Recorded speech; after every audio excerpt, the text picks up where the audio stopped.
అందరికీ నమస్కారం. Welcome to our YouTube channel అనగనగా ఓ కథ. మంచి కథలు వినడానికి మా ఛానల్ను తప్పకుండా సబ్స్క్రైబ్ చేయండి. అలాగే మీ ఫ్రెండ్స్ అండ్ ఫ్యామిలీకి షేర్ చేయండి. ఇప్పుడు మనం వినబోయే కథ శ్రీమతి కన్నిగంటి అనసూయ గారు రాసిన పొడిచే పొద్దు కథానికల నుంచి కర్తవ్యం అనే కథ. ఈ కథ 2001 సంవత్సరంలో ఆంధ్రభూమి వారపత్రికలో ప్రచురితమైంది. ఇక కథ ఏంటో విందామా? తాళం తీసి ఇంట్లోకి అడుగు పెడుతూనే తాళం కప్పని ఓ మూలకి విసిరి కొట్టి చెప్పుల్ని చెరో మూలకి బలంగా తన్ని సోఫాలో కూలబడ్డాడు విశ్వం. అతని వెనకే లోనికొచ్చిన పార్వతికి తెలుసు ఇంటికి రాగానే అతను అలా బిహేవ్ చేస్తాడని.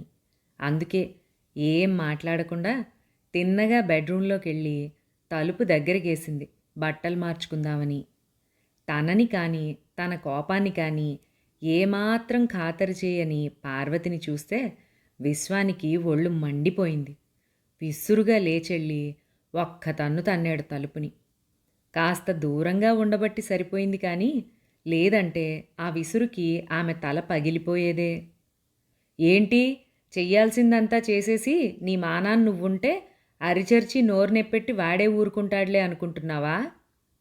చీర మార్చుకుందామని పైట చెంగు తీసిందల్లా మళ్ళీ మామూలుగా వేసేసుకుంటూ ఏం చేశాను అంది కూల్గా, కనుబొమ్మలు చిట్లించి అతని వైపే చూస్తూ. ఏం చేశావో నీకు తెలీదా? నాకు ఇష్టం ఉండదని తెలిసి కూడా ఆ కండక్టర్తో గొడవేంటి బస్సులో? నీకు చీప్గా అనిపించలేదా? నువ్వు కావాలని నన్ను రెచ్చగొట్టడానికి నా ముందే వాడితో ఘర్షణకి దిగింది చాలక పైగా ఏం చేశానని ఎదురడుగుతున్నావు. తెలివైందని అనుకుంటున్నావా అన్నాడు మరింతగా రెచ్చిపోతూ. చూడండి, ఒక ప్రయాణికురాలిగా నా హక్కు గురించి నేను అడిగాను.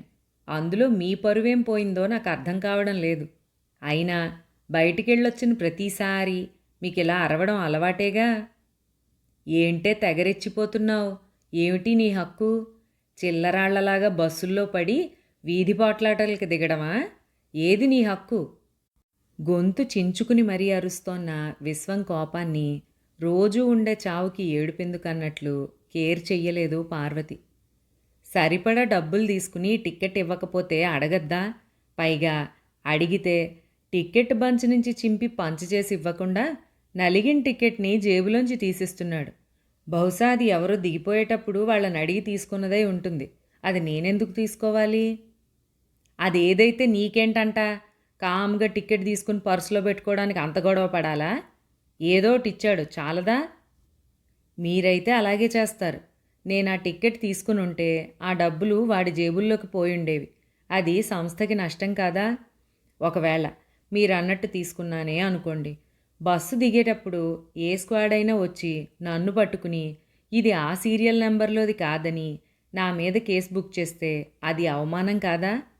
అది చెప్తే పోట్లాట అంటారేమిటి? మీకు అసలు హక్కు అనే దానికి అర్థం కూడా తెలిసినట్టు లేదు. నీకు బాగా తెలుసులే, మహా మేధావివి కదా. పోనీ ఓ పని చేయరాదు? బస్ పాస్ కొనిస్తాను. పొద్దున మొదలెట్టి సాయంత్రం దాకా ఈ చివరి నుంచి ఆ చివరికి బస్సుల్లో పడి ఊరంతా తిరిగి ఎవడెవడు పాత టిక్కెట్ మీద పదే పదే డబ్బులు ఉడుకుతున్నాడో పట్టుకుని పోట్లాడొద్దు గాని. అది నా ఉద్యోగం కాదు, నాకంత అవసరమూ లేదు. ఒక్కో చుక్క కలియబట్టే సముద్రం అయిందని నమ్మేదాన్ని. నాలాగే ఎవరి మట్టుకు వాళ్లల్లో మార్పొచ్చి ఎదురు తిరగడం మొదలెడితే వాడలా చెయ్యడానికి ఎన్ని గుండెలు కావాలి? రీజనింగ్ ఉన్న ఆమె ఆన్సర్స్తో విశ్వం ఈగో దెబ్బతింది. ఇంత డిస్కషన్ జరిగినా ఇంకెప్పుడు అలా చెయ్యను అన్న మాట ఆమె నోటి నుంచి రాకపోయేసరికి అతనిలో కోపం తారా స్థాయికి చేరింది. అంతేకాక తనని తాను సంఘ సంస్కర్తలాగా అనుకుంటూ భర్తని తక్కువ చేసి మాట్లాడిందన్నట్లుగా ఫీల్ అయిన విశ్వం, ఎంతకీ ఏమంటావు? నేనలా ఘర్షణలకు దిగడం మాననంటావు అంతేనా అన్నాడు ఎర్రబడ్డ కళ్ళతో కోపంగా చూస్తూ. మీరెలా అనుకుంటే అలాగే. ఏమాత్రం నదురు బెదురు లేకుండా తాపీగా ఆమె ఇచ్చిన సమాధానానికి కోపం నషాళానికంటింది. ఒక్క ఉదుటున లేచి భార్య జుట్టు పట్టుకున్నాడు విసురుగా. నువ్వెన్నైనా చెప్పు, నా పెళ్ళాం 10 మందిలో అందరూ చూస్తూ ఉండగా అలా ఘర్షణ పడడం నాకిష్టం ఉండదు. నీకిదే మాట గత 3 ఏళ్లుగా చెప్తూనే ఉన్నాను. ఇప్పుడు అదే చెప్తున్నాను. కారణం ఏమైనా కానీ, చూస్తున్నావు కదా! మా ఫ్యామిలీలో ఆడాళ్ళు ఇలాగ బస్సుల్లో పడి తిరగనే తిరగరు. ఏదో నా కర్మకాలి పరిస్థితులు బాగోక నిన్నిలా బస్సుల్లో తిప్పాల్సొస్తోంది. దానికే సగం సిగ్గుతో బతుకుతున్న నన్ను నువ్వు ఈ రకంగా నలుగురిలో ఘర్షణలకి దిగితే ఇక నా పరువేం కావాలి? అందుకే చెబుతున్నా. ఇలాంటి వాటికి ఇదే ఆఖరు కావాలి. ఇంకోసారి రిపీట్ అయిందంటే ఏం చేస్తానో నాకే తెలీదు అంటూ విసురుగా తలుపులు దగ్గరికేసి సిగరెట్ కాల్చుకుంటూ వీధిలోకెళ్ళిపోయిన విశ్వాన్ని చూస్తూ నిట్టూర్చింది పార్వతి.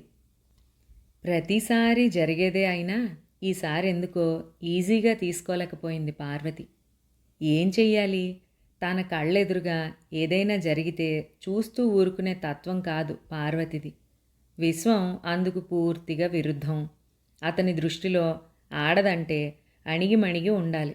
పెళ్ళయిన దగ్గర నుండి ఇద్దరూ కలిసి బయటికెళ్ళిన ప్రతిసారి కాకపోయినా అప్పుడప్పుడు ఇలా ఏదోటి జరగడం, విశ్వం రెచ్చిపోవడం మామూలైపోయింది. ఎంతోమంది చూస్తూ నిలబడగాలేంది నువ్వెందుకు పట్టించుకుంటావు అంటాడు. ఆలోచించే శక్తున్న హ్యూమన్ బీయింగ్స్ మనం. అవసరమైనప్పుడు స్పాట్లో సహాయం చెయ్యకుండా చూస్తూ నిల్చుంటే మనకి మృగాలకి తేడా ఉంటుందా? పోనీ ఎందుకొచ్చిన గొడవలెమ్మని క్రమంగా అతనితో బయటకెళ్ళడం అయితే తగ్గించింది. కానీ ఎంతకాలం ఇంట్లో ఉండగలదు? ఇది జరిగాక మధ్యలో 2-3 సార్లు విశ్వం బయటకు రమ్మన్నా ఏదో కారణం చెప్పి తప్పించుకుంది. కానీ ఆనాటి సంఘటన క్షణం క్షణం మనసులో మెదులుతూ ఉండగా అంత తొందరగా మామూలు మనిషి కాలేకపోయింది పార్వతి. సాధ్యమైనంత వరకు మౌనంగానే ఉంటుంది. అయితే పార్వతి మౌనాన్ని మరో రకంగా అర్థం చేసుకున్నాడు విశ్వం. ఆమె లైన్లో పడ్డానికి ఇంతకాలం పట్టింది అనుకున్నాడు. అతనికి ఇప్పుడు ఎంతో సంతోషంగా ఉంది. ఆమె మనసులో చెలరేగుతున్న ఘర్షణ అతనికి ఎలా తెలుస్తుంది? ఒకరోజు దీన్ని గురించే ఆలోచిస్తూ అన్యమనస్కంగా బట్టలు మడత పెడుతోన్న పార్వతి గుమ్మంలో స్కూటర్ ఆగిన శబ్దం విని ఈ టైంలో ఎవరొచ్చారు అనుకుంటూ తలుపు తెరిచింది. స్కూటర్ స్టాండ్ వేస్తూ ఎదురుగా విశ్వం. మౌనంగా పక్కకి తొలగి దారిచ్చింది.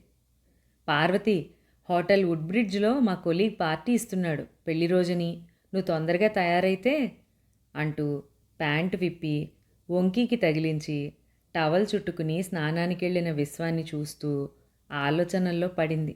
వెళ్ళాలా వద్దా అన్నట్లు. ప్రతిసారి రానంటే అది గొడవే. అరగంటలో తయారై వచ్చిన భార్యను చూసి కళ్ళెగరేస్తూ స్కూటర్ స్టార్ట్ చేశాడు విశ్వం. అబ్బా, ఈ ట్రాఫిక్ సిగ్నల్స్ ఒకటి ప్రాణానికి, టైం వేస్టు అనుకున్నాడు.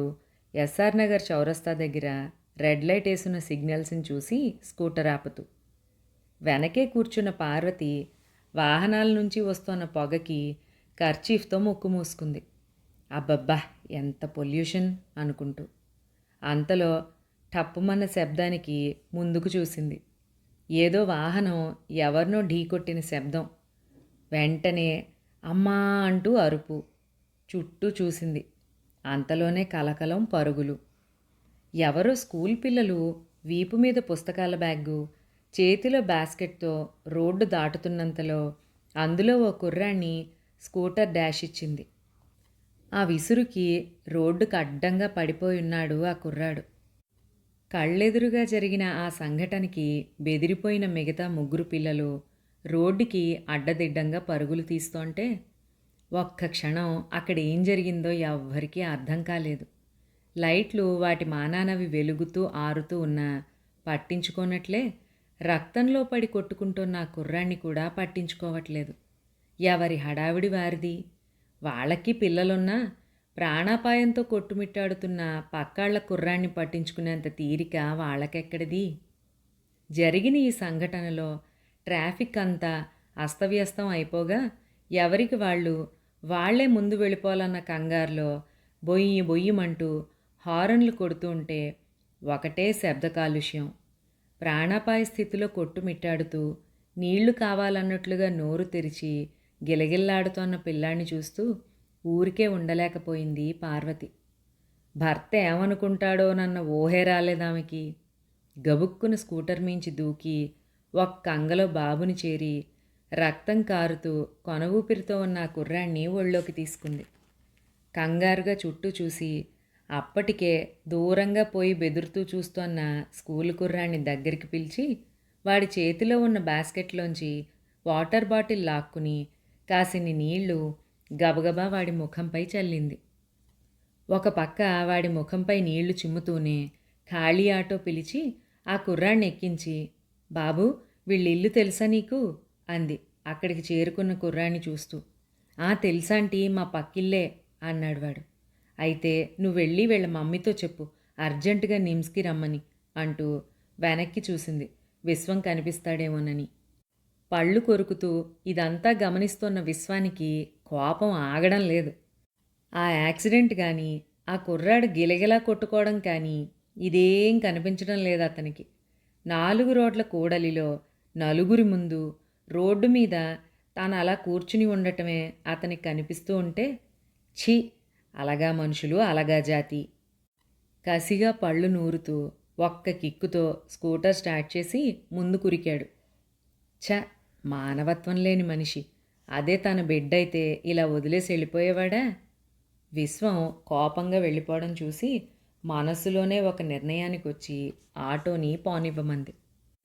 పార్టీలో నలుగురితో పాటు ఎంజాయ్ చేస్తున్నాడన్న మాటే కానీ విశ్వం కళ్ళ ముందు అందరూ చూస్తూ ఉండగా నడి రోడ్డు మీద కూర్చున్న భార్య కళ్ళ ముందు కనిపిస్తూ ఉంటే ఎవ్వరూ చూడకుండా అక్కడి నుంచి బయటపడి దారిలో క్వార్టర్ బాటిల్స్ 2 కొనుక్కుని తప్ప తాగి, దీని సంగతి ఇవాళ అట్టో ఇటో తేల్చేయాలి, కాలు చెయ్యి తీసేస్తే మూలన పడుంటుందనుకుంటూ బాగా పొద్దుపోయాక ఇల్లు చేరిన విశ్వం తాగిన కళ్ళకి తాళం కప్ప మసక మసగ్గా కనిపించింది.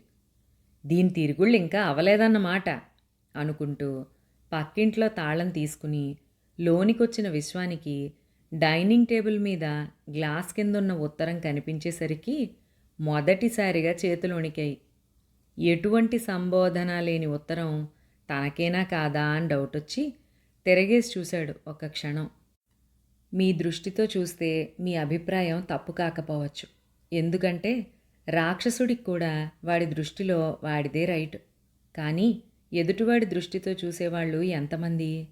నిజంగా అందరూ అలా చూస్తే ఇన్ని గొడవలు ఉండవేమో, ఇన్ని కోర్టుల అవసరం కూడా ఉండదు. ఇన్ని నాళ్ల మన వైవాహిక జీవితంలో కనీసం అక్షరాల ద్వారానైనా మిమ్మల్ని పిలిచేంత స్థానాన్ని నా మనసులో మిగుల్చుకోలేకపోయారంటే మీరు ఎంత మూర్ఖంగా ప్రవర్తించుంటారో, మీ మూర్ఖత్వంతో నా మనసుని ఎంతగా గాయపరుచుంటారో ఒక్కసారి ఆలోచించండి. కానీ మీరు ఆలోచించరు. ఎందుకంటే మీ తాత తండ్రుల దగ్గర నుంచి కూడా ఆడవాళ్ల మనసుల్లోకి తొంగి చూస్తే మీ అసలు రూపు అద్దంలో చూసినట్టు కనిపిస్తుందని మీకు భయం.